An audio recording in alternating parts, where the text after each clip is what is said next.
மன்னிக்கிறதுல நம்ம ஹீரோ விக்ரமையும் ஹீரோயினையும் விட்டா உலகத்துல வேற ஆட்களே இருக்க மாட்டாங்கன்னு நினைக்கிறேன். அந்த அளவுக்கு தனக்கு எதிராக என்ன பண்ணாலும் சரி அவங்க மனசார மன்னிப்பு கேட்டுட்டாங்கன்னு தெரிஞ்சா உடனே மன்னிச்சிடறாங்கப்பா. தீனதயால எல்லாத்தையுமே நான் தான் பண்ணேன், இனியாவை பழி வாங்கறதுக்காக தான் பொய்யான சாட்சியை ரெடி பண்ணேன் அப்படின்னு வெளிப்படையான ஒரு ஸ்டேட்மெண்ட்டையும் கொடுத்தான். நான் பண்ண தப்புக்கு தான் முதல்ல பொண்டாட்டியை இழந்தேன், இப்போ வேலையும் இழந்துட்டேன், இதுக்கு மேலேயும் எனக்கு தண்டனை கொடுக்க போறீங்களா அப்படின்னு மூஞ்ச சோகமா வச்சுட்டு கேட்கவும் உடனே மன்னிச்சு விட்டுட்டார் நம்ம ஹீரோ விக்ரம். கமிஷனரும் சரி சுபாஷும் சரி அவனுக்கு இரக்கம் காட்டாதீங்க அப்படின்னு சொல்லியுமே கூட இவன் வேணும்னு தான் பண்ணா, அது நமக்கு நல்லாவே தெரியும். அப்படி இருந்தும் இவன் நம்ம ரிமைண்ட் பண்ணோம்னா நம்ம டிபார்ட்மெண்டோட மானம் தான் போகும், அது நமக்கு தேவையா அப்படின்னு டிபார்ட்மெண்டோட மானம் காத்துல பறக்க கூடாதுன்ற மாதிரி பேசவும் அவர் பேசின விஷயம் சரின்னு 2 பேருக்கும் தோணு இருக்கும் போல உடனே அமைதி ஆயிட்டாங்க. ஆனா அவனை வெளியே அனுப்புறதுக்கு முன்னாடி இன்னொரு தடவை இனியா விஷயத்துல தலையிட்டனா நான் சும்மா இருக்க மாட்டேன் அப்படின்னு கடுமை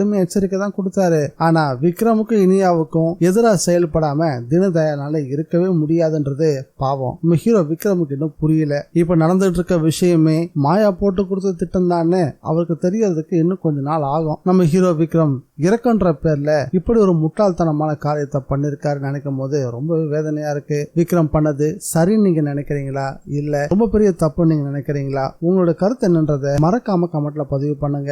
வணக்கம் மக்களே, welcome to TN Vijay review. நம்ம சேனலுக்கு நீங்க ஃபர்ஸ்ட் டைம் வந்திருக்கீங்கன்னா சப்ஸ்கிரைப் பட்டனை பிரஸ் பண்ணி நம்ம சேனலுக்கு சப்போர்ட் பண்ணுங்க. அப்படியே இந்த வீடியோக்கு ஒரு லைக்கையும் கொடுத்துருங்க. தீனதயால விட்டா போதும்னு நம்ம ஹீரோ விக்ரம் இரக்கம் காட்டினதால தப்பிச்சு அங்கிருந்து ஓடியே போயிட்டான். இப்பதான் கமிஷனருக்கு சில விஷயங்கள் புரிய ஆரம்பிக்குது. விக்ரம் அவ்வளவு தூரம் எடுத்து சொல்லியும் அன்னைக்கு இருந்த சூழ்நிலைக்கு அவன் சொன்ன பேச நம்ம கேட்கவே இல்லை, இப்பதான் நமக்கே புரியுது அப்படின்னு தனக்குள்ளவே யோசிச்சுட்டு இருக்கவும், சார் இப்போ உங்களுக்கு புரியுதா, இனியாவுக்கும் இந்த கேஸுக்கும் துளியும் சம்பந்தமே இல்லை, இனியாவை பழி வாங்கறதுக்கு இந்த கேஸ ஒரு ஆயுதமா தான் தீனதயாளன் பயன்படுத்திக்கிட்டான். கிட்டத்தட்ட இந்த கேஸ்ல இனியாவுக்கு எதிராக எந்த எவிடன்ஸுமே இல்லை. ரகுவோட கேஸ்ல உண்மையான குற்றவாளி யாருன்றதை கண்டுபிடிக்கிறது மட்டும்தான் இனி நம்ம பார்க்க வேண்டிய வேலை அப்படின்னு சொல்லவும், சார் நான் சொல்றது கேளுங்க, இந்த கேஸை இதுக்கப்புறம் நீங்க ஹேண்டில் பண்றதுதான் கரெக்டா இருக்கும் அப்படின்னு சுபாஷும் எடுத்து சொல்லவும், சுபாஷ் சொன்னதை அப்படியே ஆமோதிக்க ஆரம்பிச்சிட்டாரு கமிஷனர். கரெக்டா சொன்னையா விக்ரம், டியூட்டில உடனே ஜாயின் பண்ணு, இந்த கேஸ் இன்வெஸ்டிகேட் பண்ணி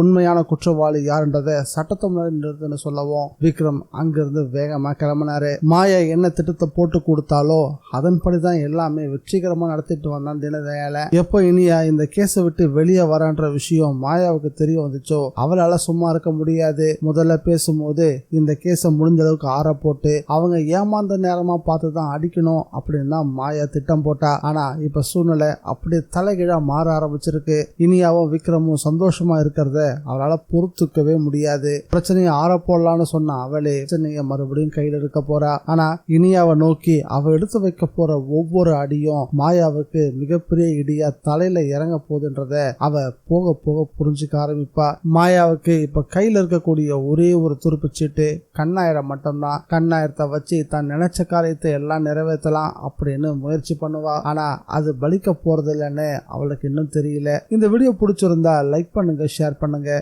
மீண்டும் அடுத்த வீடியோல சந்திக்கலாம். Bye guys.